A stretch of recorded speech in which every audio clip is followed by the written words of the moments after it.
Well, dear viewers, we've finally reached this topic, and today we're going to talk about timeframes, and once again, timeframes. And we will break down absolutely all the questions. In fact, we'll answer them so that you fully understand what this is all about and how it works.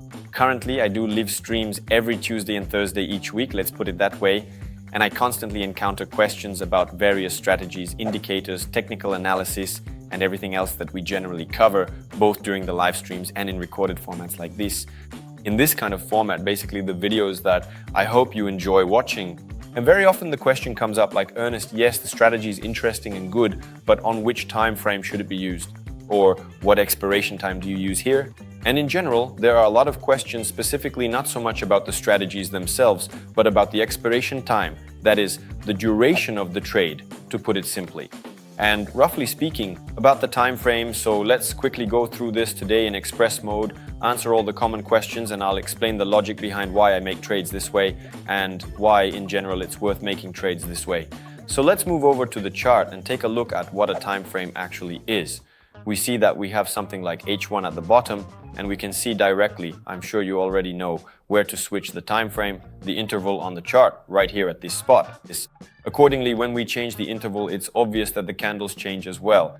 And first and foremost, we need to focus on the interval that changes here under the chart types. We basically don't need to pay attention to this history here.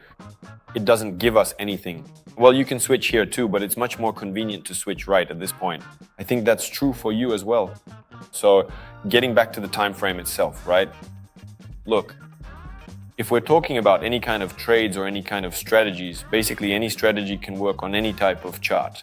Very few strategies are tailored to a specific time frame, but since we're on the pocket option platform and most of the time both you and I are opening quick trades, the biggest question is what the right ratio should be.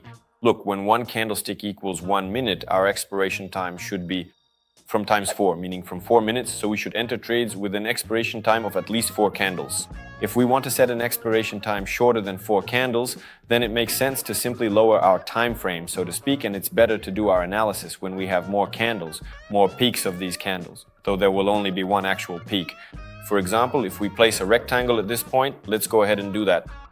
When we change the time frame, nothing will change here. It stays right here. Yes, look, you can see it on any time frame. Even if we switch to the 4-hour chart, it's barely visible there. But on any other time frame, we'll always be able to see it. So essentially the time frame isn't that important, but if you're analyzing the chart, then it's precisely in the analysis that the relationship of time, which the time interval on the chart and the time for which you want to enter the trade should be at least 1 to 4, or better yet, 1 to 5, 1 to 6, even up to 1 to 8.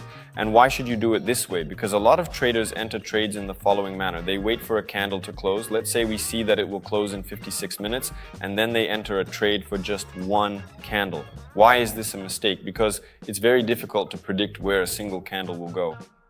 In my opinion, the probability of predicting the outcome of a single candle is much lower than when we consider a range of candles. Therefore, when we do our analysis, when we take into account candlestick analysis and candlestick patterns in general, it's very difficult to work with an expiration time equal to just one candle on the chart. That is, if we want to work on the 1 minute time frame, we need to open at least a 10-second interval. Look at a series of candles and perceive it as a certain pattern, and then, when we take in more information, basically more of those same candles, it becomes easier for us to make a decision about entering a trade. I criticize this method, but it might work for someone else. Someone might get a higher percentage with it, or maybe some people just think better this way. I don't know.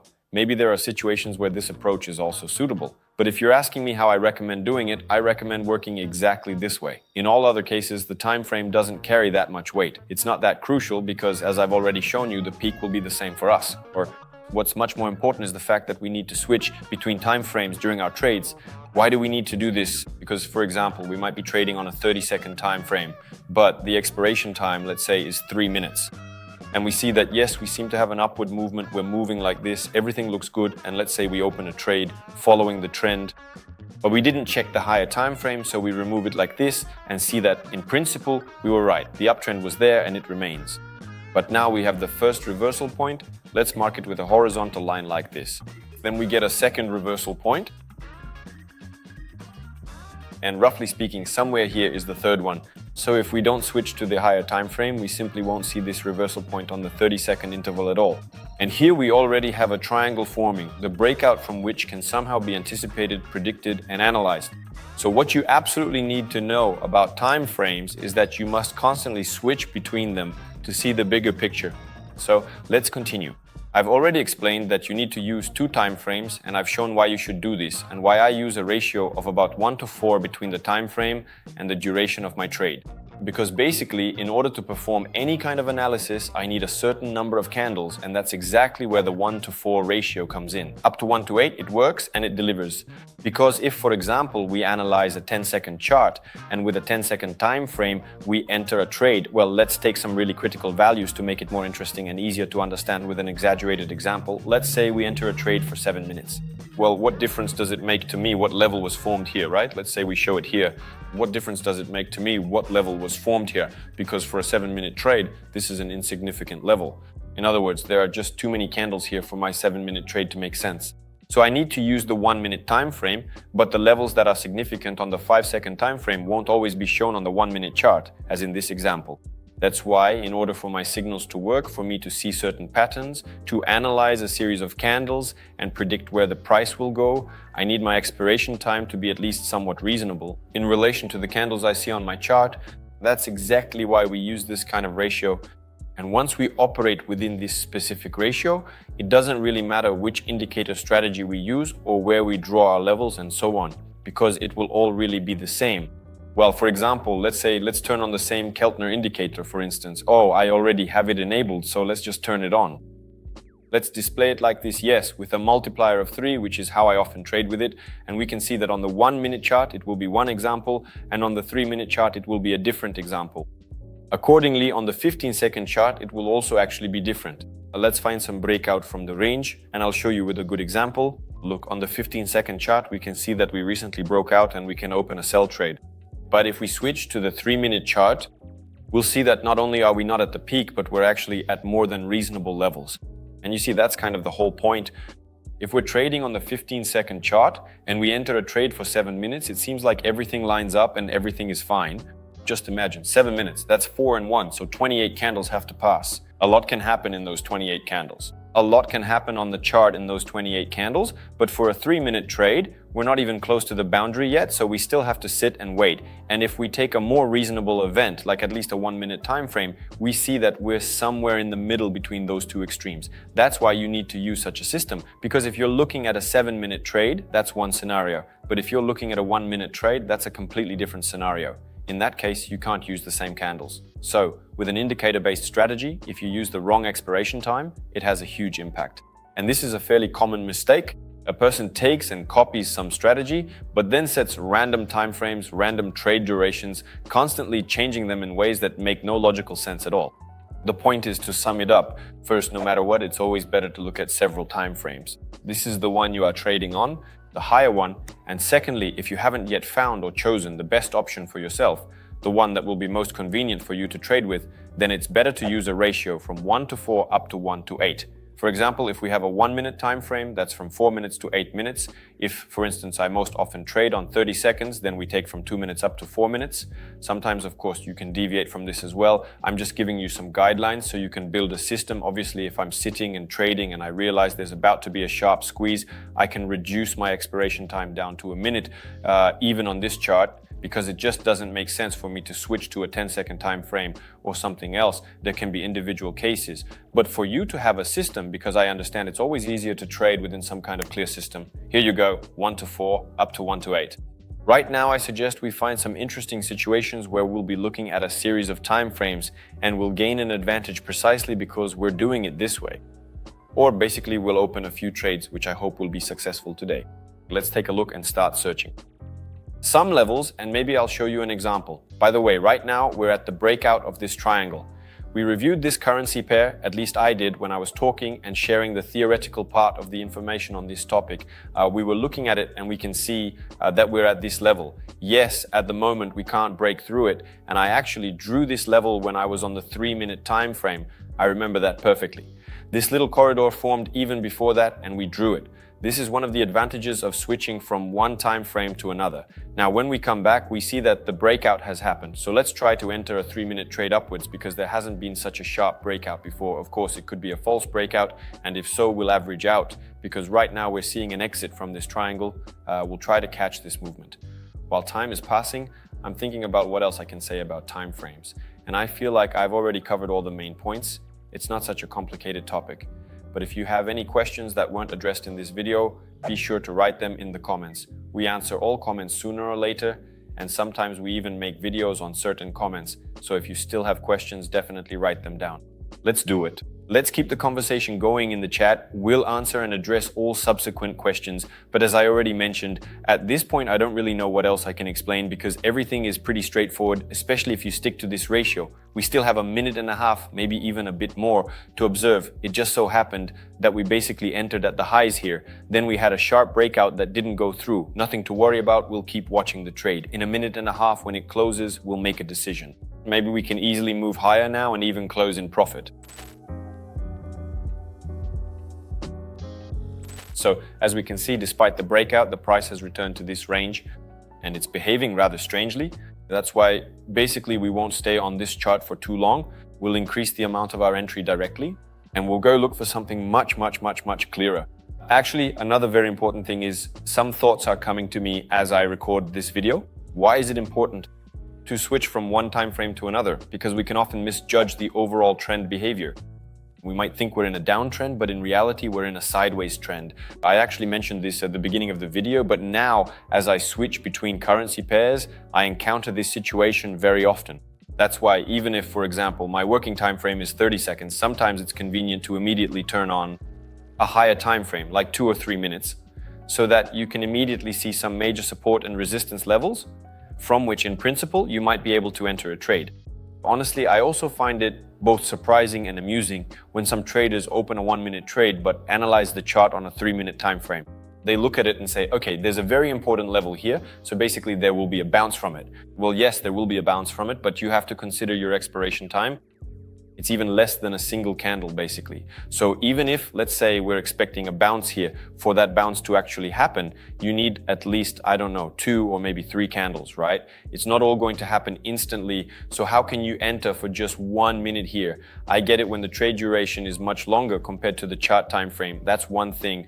Or if it's equal to the chart time frame. But when we're looking at a 3-minute candle chart and entering for just 1 minute, that really surprises me because I just don't get it from a logical standpoint. What could possibly be going through someone's mind at that moment? What are they thinking? But anyway, that's just my small talk while I'm looking for an interesting situation, searching for some kind of level, at least a potential one, to bounce off of. And here on the Euro-Turkish Lira, something seems to be shaping up. We're switching to the 2-minute time frame to get a more global view of where we are. And you see, on a more global time frame, what we didn't notice on the 30-second chart, we can now see this small range where the price is consolidating. This time we've gone quite a bit lower, but if we look closely, a similar pattern is forming here as it did over there. That's why here on the 3-minute chart, we're going to go up for a buy with an increased position. So to speak, I doubled the budget, increasing the amount by 2.2 times according to my money management strategy. Also, we're around 1 on the RSI here. Let's take a look, by the way, on the 30-second chart. We're right at the bottom on the RSI. If we switch to the 3-minute chart, actually from the perspective of the 3-minute time frame, there's still plenty of room to fall. So again, the expiration time has a very strong impact, especially when we're talking about the indicator for some reason while the trade is still open. Because, for example, my RSI is set to 14 candles. If I have 14 candles on the 3-minute chart, then 14 times 3, yes, that's the math. That's 42, right? 42. So accordingly, that's 42 minutes for me. But if I'm analyzing on the 30-second chart, then that's only 7 minutes. These are completely different values. The same can't be said about levels. Levels, as we've already discussed, will be the same. But there are long-term and short-term ones. In general, I think by the middle of this video, everything became clear. And I hope there won't be any more such questions. So we're slowly trading into profit as if everything is starting to follow my plan. So let's wait for the result. And basically, there's nothing left for us to do here except to open a series of trades, make money on this and enjoy the result. Everything regarding timeframes is clear, but maybe some more examples will come up during this video. Let's wait for the result. And there are 4 seconds left. As we can see, we pushed off very, very well, broke out of the range, everything according to the analysis, so we can lower our risks a bit. Well, not that much. I accidentally set it to 0. Let's leave it at $500. And just like that, basically, things are going pretty well overall. From minus to plus up to 50%. We have $500 in profit, but in principle, I think we can keep trading. Again, here we see that we're at the bottom according to the RSI. Let's check what's happening on the higher time frame. On the higher time frame, we haven't even touched the 50 mark yet. So globally, we could go even lower for quite a while. Actually, the EUR USD chart is pretty unclear. So let's look for another trade. Look, while I was searching for an entry point, I found another interesting example regarding timeframes. Take a look at TND and USD. We're on the 3-minute chart, and on the 3-minute chart, the RSI just can't get off the bottom at all. It's practically screaming at us to open a buy trade. You can see how deep and how long we've been in this downtrend. Basically, there should have been a rise here a long time ago. But if we open a trade for 2 minutes, that would be a huge mistake, because in 2 minutes, this chart just won't have enough time to go up, right? It can't move up in less than one candle. Well, technically it could, but then you'd just be relying on pure luck, right? That's not the right approach, and no analysis will help you here. So yes, here we should be opening trades for at least 12 to 15 minutes. At the same time, on the 30-second time frame, the RSI doesn't show us any oversold conditions at all because we've already bounced back a bit, right? And these aren't such deep values. Basically, the formula is already changing. And notice, just like with the Keltner channel, here we're very close to the boundary, but on the 30-second chart, we're quite high up. In other words, we're actually in the middle of the moving average. So this situation can work the other way as well. Globally, yes, we can trade for a buy, but right now we don't have a buy signal. And situations like this also happened. I would enter a trade for 15 minutes, but I think, why do we even need such expectations? We'll find something more convenient and more short-term for ourselves right now, basically. So regarding the euro, there's some interesting situation developing here. Basically, we have a global downtrend, and right now there's been a rebound. The rebound has basically ended, and we can already see a tendency for it to fade. Here we also have a zone from this peak to this peak where a reversal is starting. So let's open a sell trade here.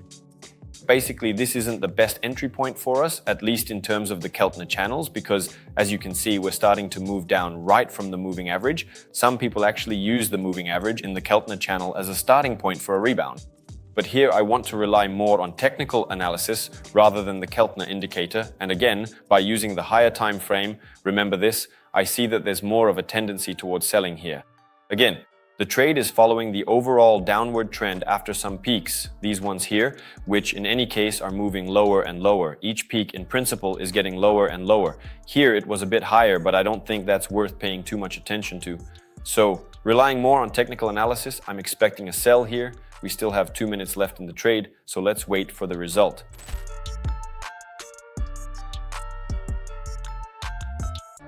Now there are 6 seconds left, and as we can see, the analysis was correct.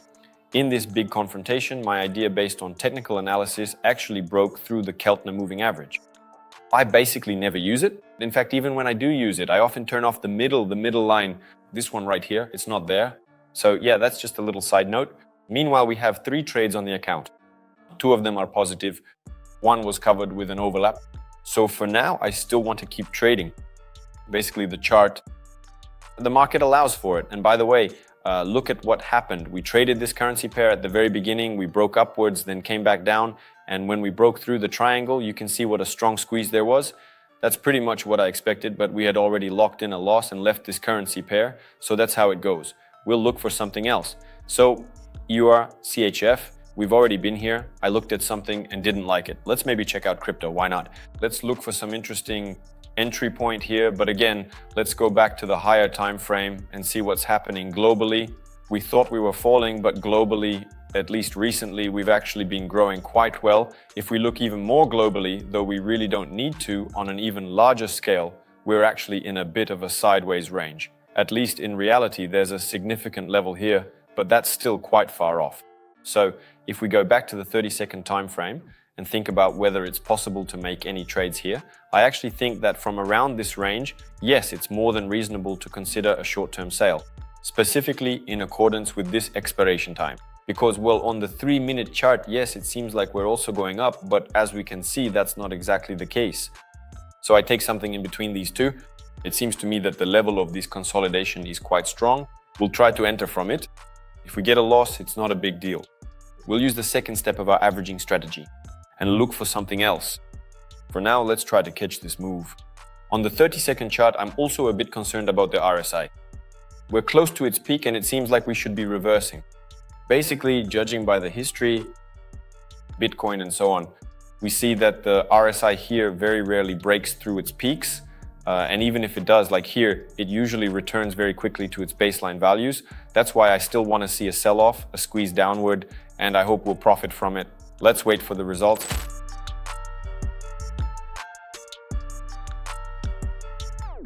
And we see the latest result, another profit of $466. And I think we can take a look at our results. And actually, at this point, that's very, very good. Because this is our fourth trade. Only our first trade was a loss. All the other 3 trades were profitable.